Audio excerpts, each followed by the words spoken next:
Asalaamu calaykum waraxmatullaahi wabarakaatuh. Kusoo dhawaada ST Something. Haddii ay tahay markii kugu horeysay aad soo booqato channelkan, fadlan subscribe saar. Haddaba asxaabay, casharkeena maanta wuxuu ku saabsan yahay sida loo helo mobile kaa lumay amaba laga xaday. Haddaba mawduucana aan guda galno. Ugu horreyn markii aad mobile soo furatid, waxaa la soo kacaysaa any browser ku jira. Hadda waxaan la soo kacaynaa Google Chrome. Then waxaad ku qoraysaa find my phone. Markaad ku qorto kadib sida tan ay kuu saarayaa. Kadib waxaad ka dooranaysaa option-ka ah find my device. Markaad ku dhufato kadib sida tan ay kuu saarayaa. Oo jeedaan anu hadda wuxuu xiran yahay Gmail-kii, balse waxaa laga yaabaa inuu adigu ku weydiiyo Gmail-ka iyo password-kiisa. Marka waad gelinaysaa Gmail-ka iyo password-kiisa. Kaliya waxaad gelin kartaa Gmail-ka iyo password-kii kugu jiray mobile-kii kaa lumay ama laga xaday.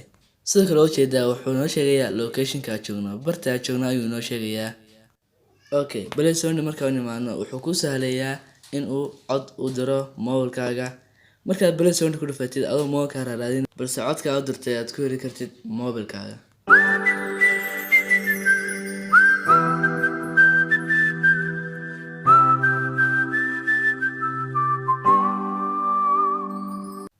Then markaan ugu nimaano asxaabay intaas waxaa kaloo jira security device. Security device-na waxa weeye security device waxaa laga diraa message-ka iyo lambarka lagu diraa. Ta koowaad waxa weeye record message, ta labaadna waxa weeye phone number. Kadib markii aad message-ka iyo phone number-kaad gelisid aad u diraysid message-ka qofkii mobile-ka kaa xaday. Haddaba asxaabay, casharkeena intaas ayuu noogu eegyahay. Wassalaamu calaykum waraxmatullaahi wabarakaatuh. Kulanti dambe oo wacan.